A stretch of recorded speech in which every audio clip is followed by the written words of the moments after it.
Hello everyone, welcome to the Mobility Academy show, the only show where I'm going to interview for you guys the most amazing people from all over the world to discover the flexibility secrets and learn more about flexibility training. I'm the flexibility guy, Coach Elia, and this is the Mobility Academy show.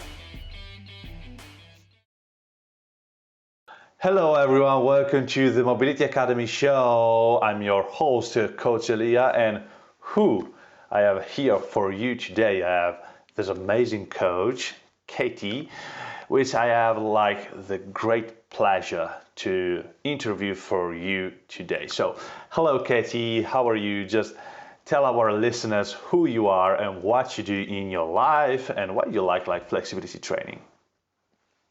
Cool. So, hi everyone. I'm Catie Brier. I'm a contortion and flexibility coach.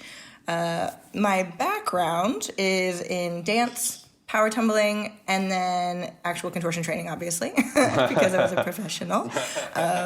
And so about 8 years ago, I retired from performing to start to teach full-time. So I was based in San Francisco, California, and I was the contortion department head for 5 years at the Circus Center there before leaving the U.S. about 2 years ago to move to Europe. Yeah. Thank you so much. So what I like about contortion is that it's kind of difficult to say because, flexibility training is something that a lot of people study in the books, for example. But I have also a friend who is a contortionist, and she says to me, she always says to me, I'm very flexible, but I didn't study it in the books. I just trained. So my first question would be, what you think about flexibility training in this way? What's the difference between theory and practice of flexibility training? Do you think that there's kind of a difference between the two, and what kind of things might help practice starting from the theory and vice versa? Ooh, that's a tricky question. I don't know. Oh man, I don't even know if I know how to answer that, because I think the biggest thing about flexibility is being you need to be really consistent. Yeah. You need to obviously focus on strength, and you need to not push really hard. Those are things really, if that makes sense. Yeah. So to me, those are really important things going in, because you can study and read stuff, and that you're not doing it. So you're not really going to learn physically what it feels like, how much you can push yourself, when you need to back off, what different sensations actually feel like and what they mean and how to address them.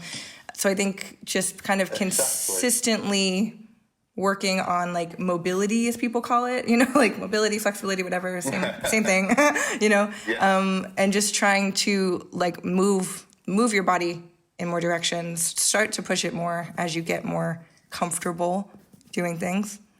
Yeah. Yeah. Yeah. What kind of theory though? What? It makes sense. Yeah, of course. Why you design a program like that, or why you should work on that specific stretching position, or how to increase that stretching position, the intensity of that stretching position, etc. You have all these things in you because you know that, because you were a contortionist. Okay, but I wasn't a contortionist. I studied flexibility, and I also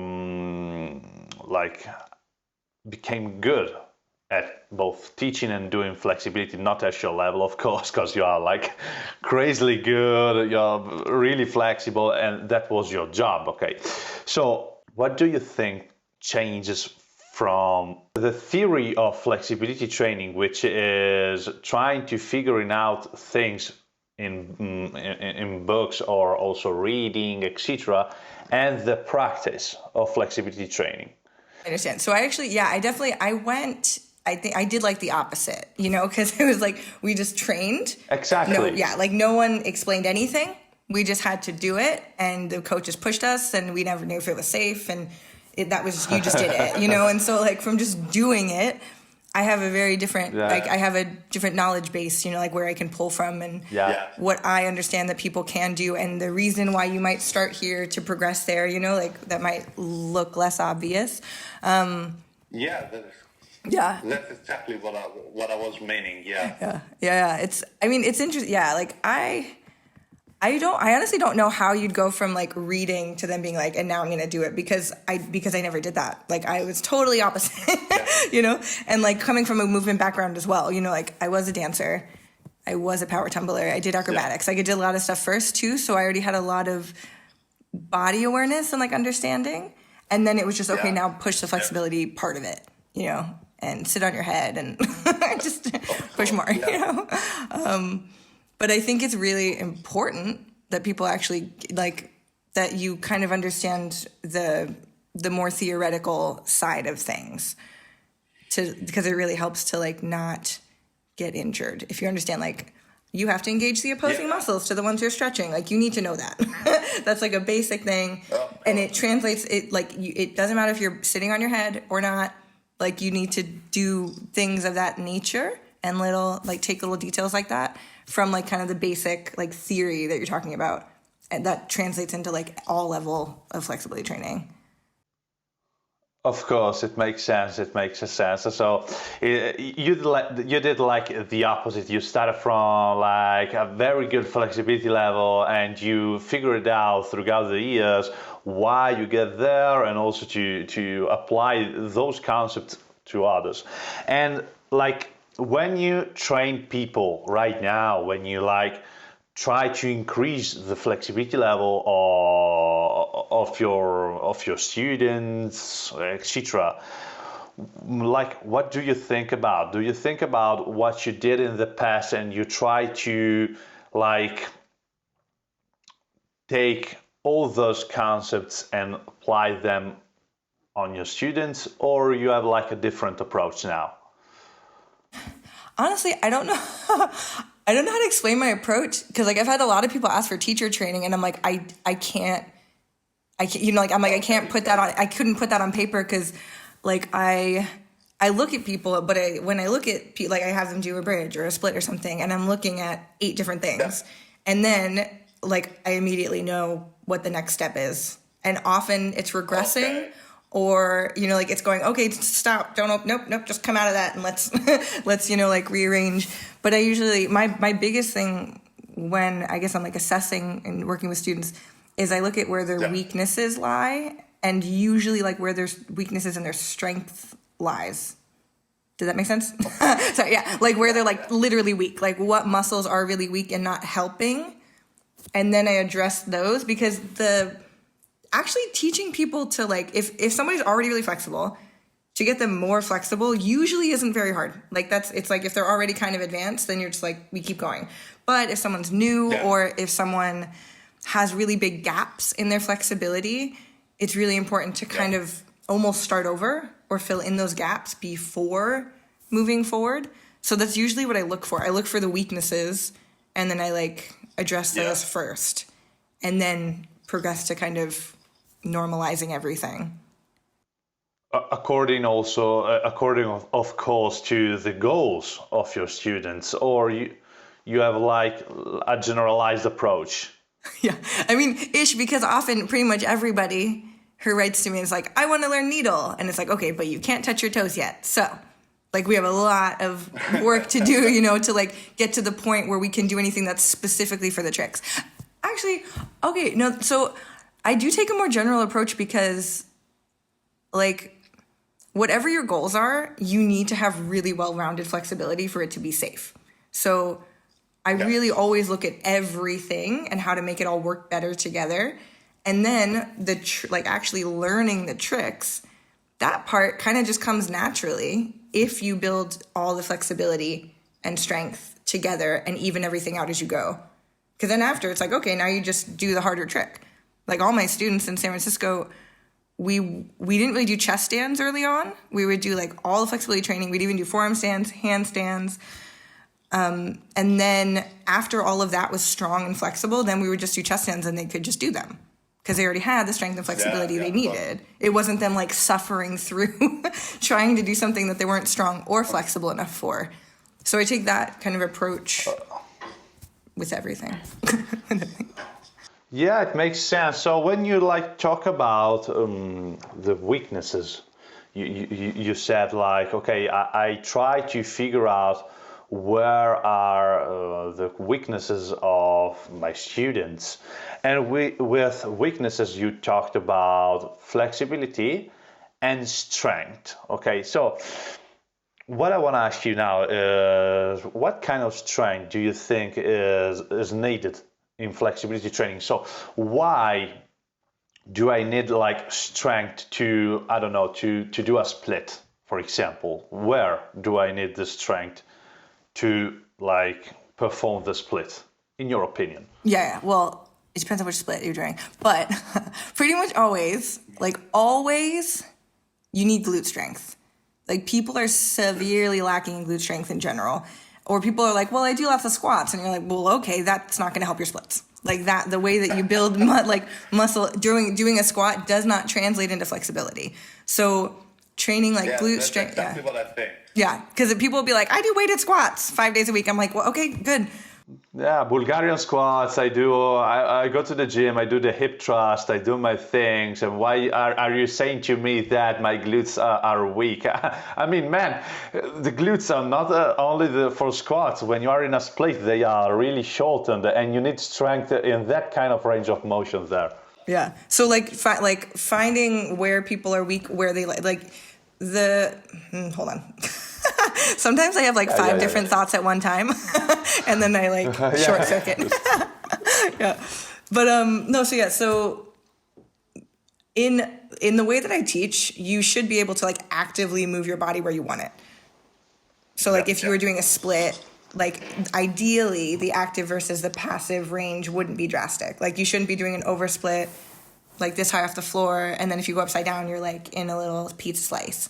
Like that's finding where the weaknesses are that are making it so you don't have access to that range, that kind of strength. But usually, I mean, like honestly, like quad strength, hamstring strength, glute strength, separate from squatting strength, are all really important to have because that kind of sets up your foundation.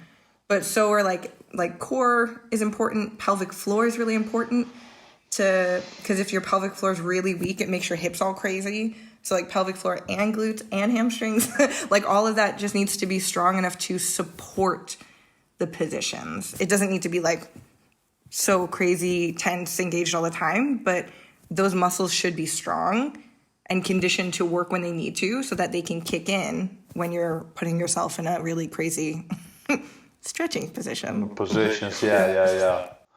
So you mean like the strength of your muscles when you are in a stretch, like if you want to like increase the range even further, or as if you want to stay in a suspended position?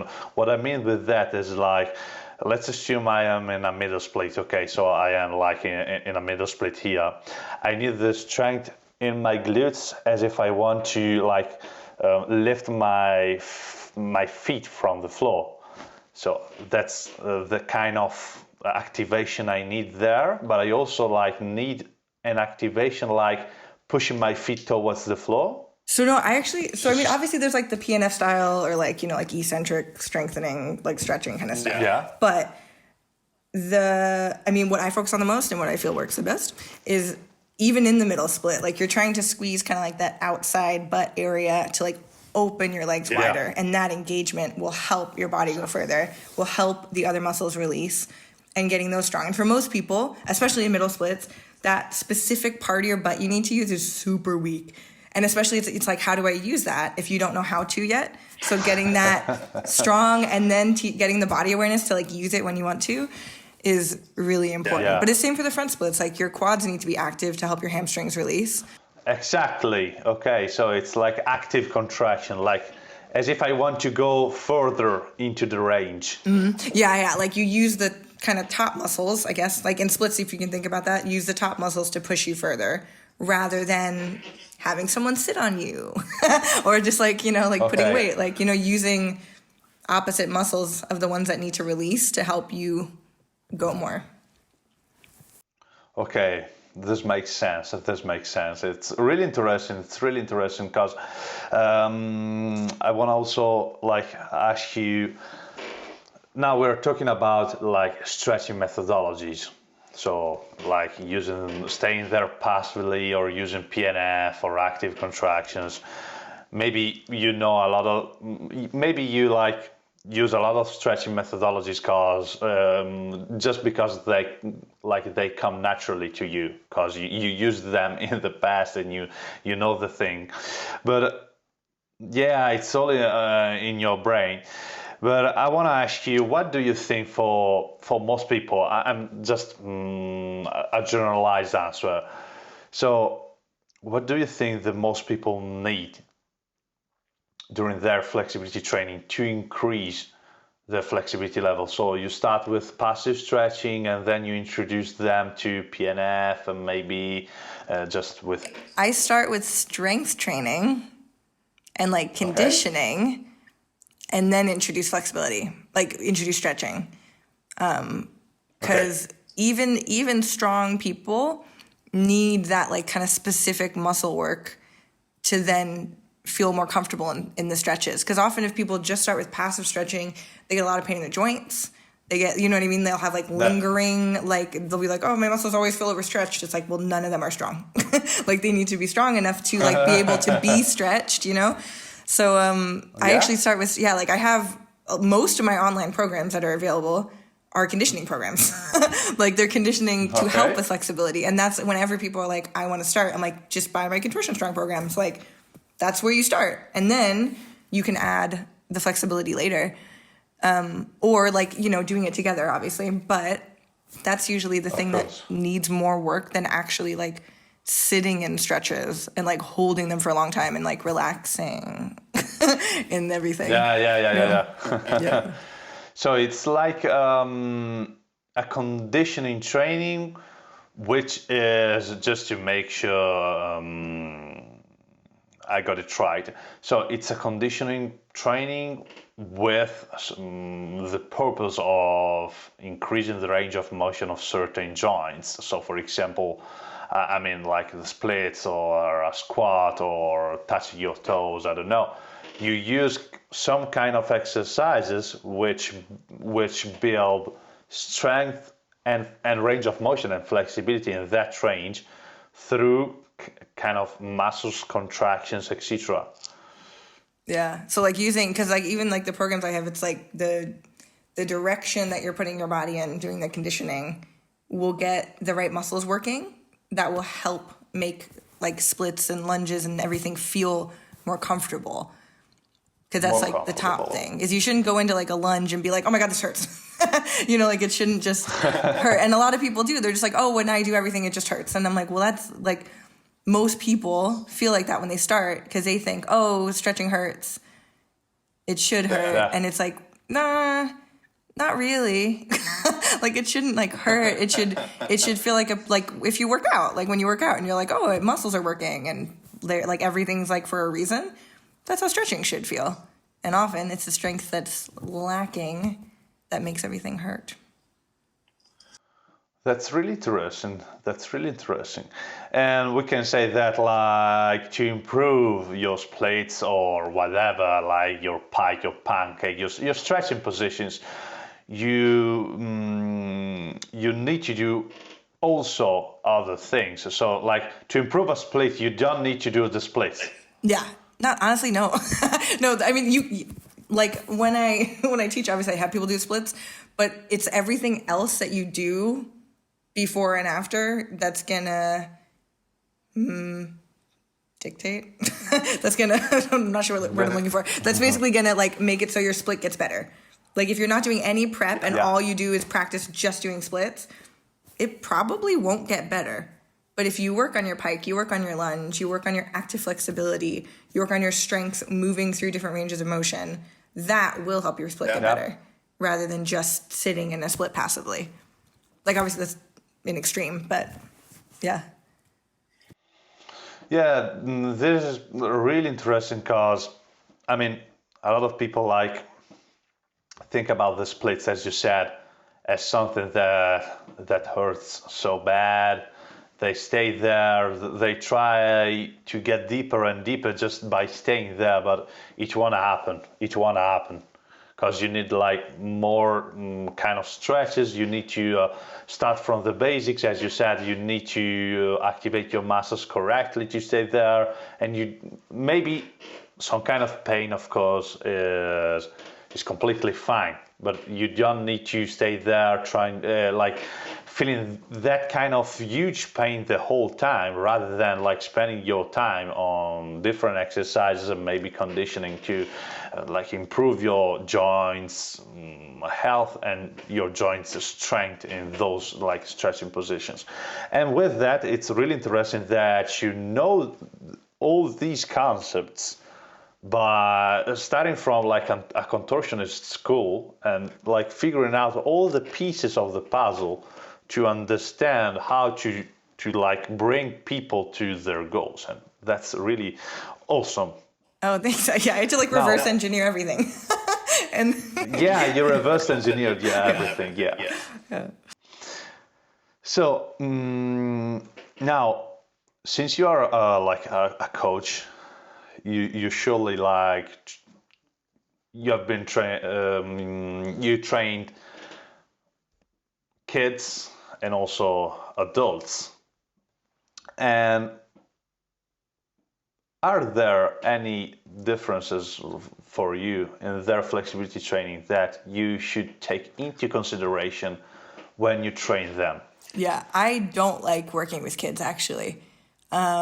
Because I really like the details, you know, I like the little details going, okay, now shift here, shift there, engage this a little bit more, and then having the student comprehend and do it. Like, I like that. Whereas with kids, you don't necessarily need those details, like being like, now pull your hip back, like they don't care. They're not going to do it, you know, like it's really not, no, it's not going to happen.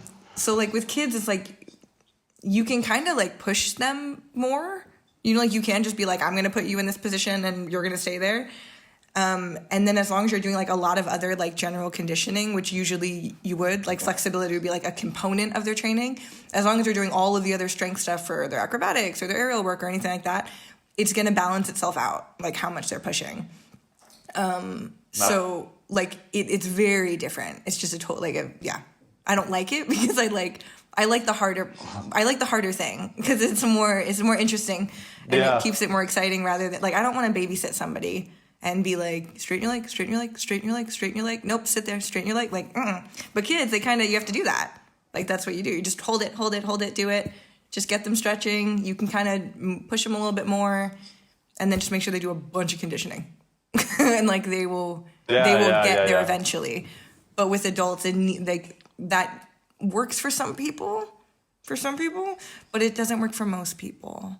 Like, it's too much on their bodies usually, like just pushing them and making them hold stuff. Like usually, like adults, you know, we have a lifetime of anxiety, you know, and different other things going on, like in our bodies that, you know, like we tense up, we do, you know, like it's, our bodies just react different to it and our muscles recover in a different way. And, you know, so it needs to be more refined.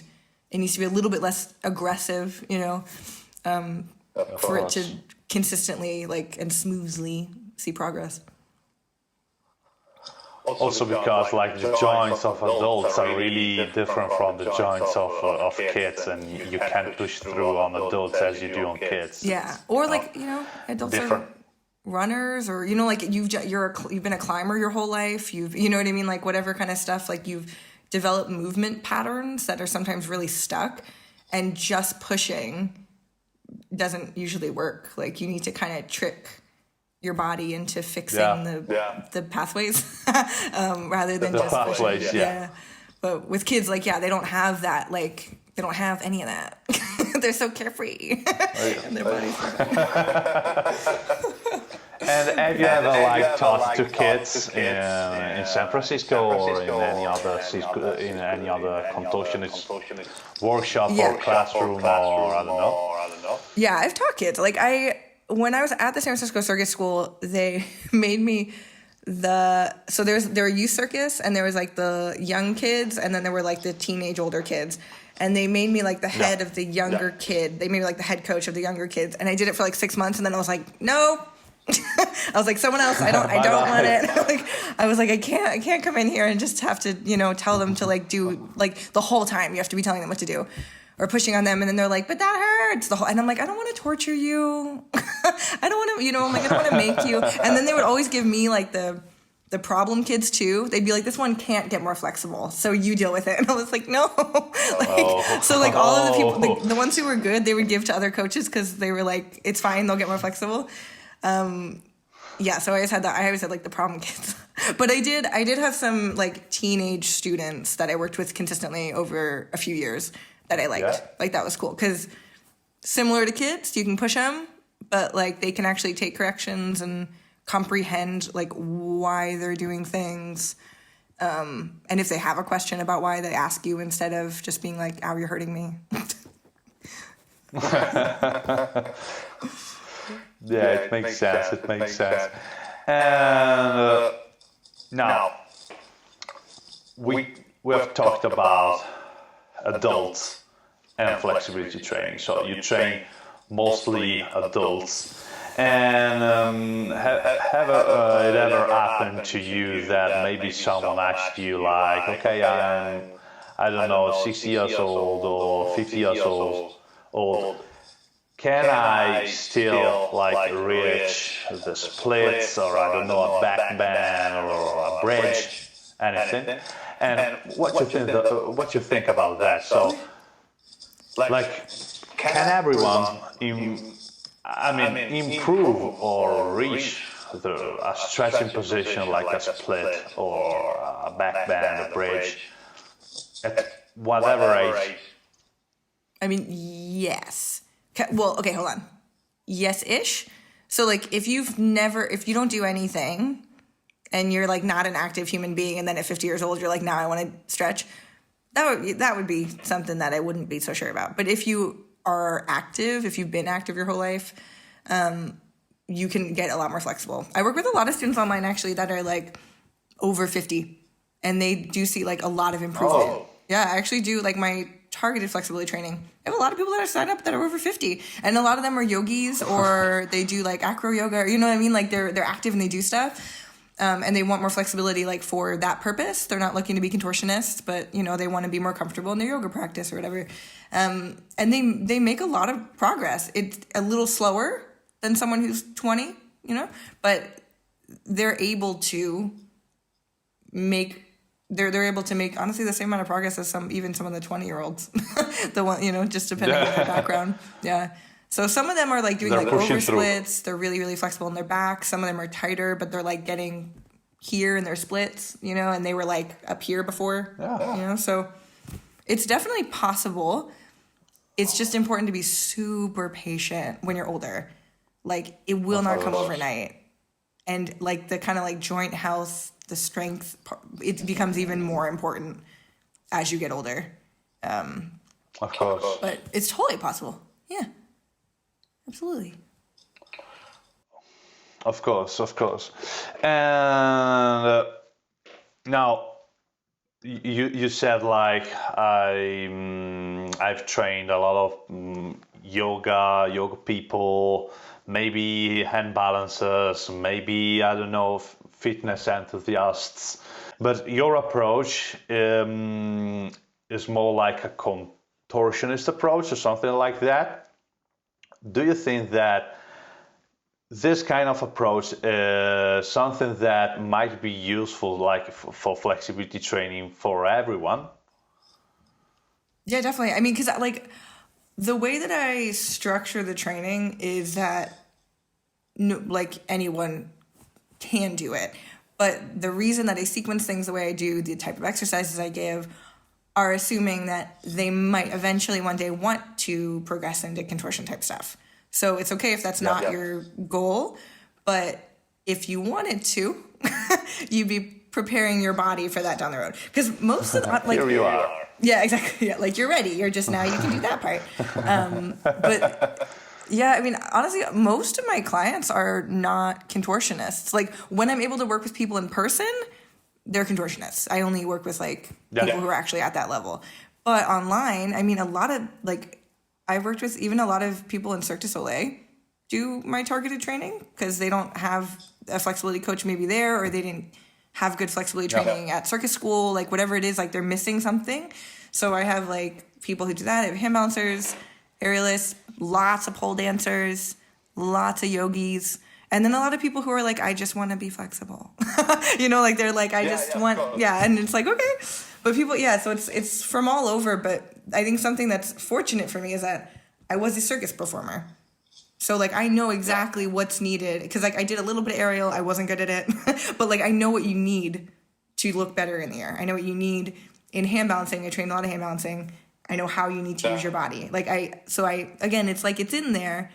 So I know how you need to be able to use your body to progress into those kind of more extreme ranges. So I always have that in mind of like, you're probably going to want to be more flexible than you even think. So like kind of start with it at the beginning, but then you can keep building up to that, to whatever your goals are. All those gains and range of motion, because you start somewhere, you figure it out that you can reach that level, and you say, okay, you reached that level, but if you want, you can get even further with this kind of approach. Because it's kind of like it's like a drug. You like you're like, ooh, I got more flexible. Maybe I could actually do this hard thing I never thought I could do. And I like to just prepare people for that from the bottom. You know, like I'm like, hopefully you'll just reach your goals, and then the next thing's just right there. It won't be that hard because you already have all the strength and flexibility you need to even go to the next thing. Now it's just practicing the tricks. Yeah. I guess that's kind of how I approach it. You just set up the base really strong so that then whatever your goals for tricks are, all you then have to do is practice the tricks after, because you already have this base that's really strong. Yeah. And then you just go, okay, just try harder stuff now. And then your body will kind of be more willing to do fancy things. That kind of range of motion, yeah, of course. So my last question, I always like asking this question because I love it. Now, in your experience and in your opinion, what are the 3 main tips you would give to people who wanna like improve their flexibility level? Okay. Okay. So one of the main things is that while you're working on your flexibility, like push your ego like just out the window. Like no ego. Don't worry about what it looks like. Don't try to get Instagram pictures. Like don't focus on that part of it, because that gets people really in their heads about stuff, and then they overthink everything, and then they get all frustrated, and then they can't progress because they're focused on the wrong thing. So like ego out the window and just focus on like where you are. That's amazing. That's fantastic. Out the window. That's my biggest one. I mean, that's my main one. That's the first thing that comes to mind, because I have to tell people that every single day with online sessions. Oh, of course. Okay, the other thing, let's see, 2 more pieces of advice. Fight the urge to push really hard into stretches. Because often people will like see like a stretch or like a position, and they'll go, oh, I want to just do that. And then they just push really hard with no concept of what it is that they're supposed to be doing. So like, don't just look at a thing and go, I'm going to do that, and then just push really hard without knowing. Because people get injured all the time doing that. It's like fastest way to get injured is like throw yourself in a split and then try to sit down right away. Like there's more like preparatory work that needs to be done. So like try not to push too hard too fast while you let your body get used to stretching and flexibility training. Yeah. And then let's see. I mean, honestly, my number one, and I talk about it all the time on Instagram, is just to focus on strength. Because it's just really in people's heads that you just stretch, you passively stretch, you just sit and stretch, and that's how you get better. And like, it's so not that. So like, you just focus on the strength. The stronger you are, the easier it is to get further. Like, I actually prefer working with people who are naturally strong than naturally flexible, because you just have to learn how to engage your muscles the right way, and then you can go further. Whereas if you're naturally flexible, you have to pull back, gain the strength, and then slowly not go to your max for months and months and months or years. So definitely like just focus on the strength, just strength in general. Any strength is going to be good. Obviously specific strength is better, but like anything, just really focus on the strength rather than how far you can push yourself. Yeah. And when you talk about strength, it's like strength in big ranges of motion. You mean that kind of strength, not the strength about any strength. I mean, yes, like actually like controlling the ranges of motion, yeah, but a lot of people jump into flexibility training and like they can't do a push-up. Like they can't do a push-up, and then they're like, why does my bridge hurt my arms? And you're like, you can't do a push-up. Like, so like just kind of building strength in all directions before trying to like do things that you're not actually flexible enough to do is like important. So definitely specific ranges, like building strength in your glutes in specific ways, building strength in your like arms and shoulders like in specific ways, in your back, core strength to support your back bending, like kind of all of that. But anything, like if you don't do any strength training and you're only trying to stretch, just do more workouts. Like do more like cardio, more like strength building in general, and that will on its own help the stretching feel better. The stretching component, it makes sense. It makes a lot of sense. So, thank you so much for these 3 pieces of advice you gave to our listeners. So, I want to thank you for being here for this amazing interview. I hope that you had also a great time talking with me and with the show, and that the questions were really interesting also for you, because for me they were really amazing and awesome to ask you this kind of questions, because we'll figure it out better what is contortionist training, and also what do you think about flexibility training, because you are such a very flexible person, and with your opinion we can like understand better how you like think about flexibility training, how you think about, okay, I want to like improve the range of motion of this student, and okay, this is what I need to do to improve the range of motion. And you explained this to me and also to our listeners in a very, very good way. So thank you so much. So the last words, just to you, just to say whatever you want, where we can find you on Instagram or on your website, wherever. Just feel free to share this information with us. And thank you so much again. Thank you. Yeah. Well, yeah. If you want to find me, I'm at catie.brier.contortion on Instagram.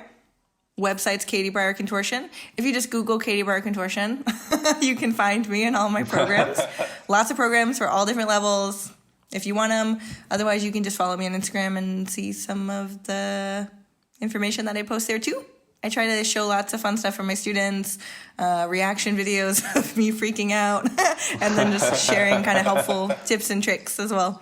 So, yeah, that's it. Yeah. They're really good. I always watch them and I laugh at them every time. Yeah, really good stuff. A lot of shrieking. Ah! Yeah. So they're fun. They're fun.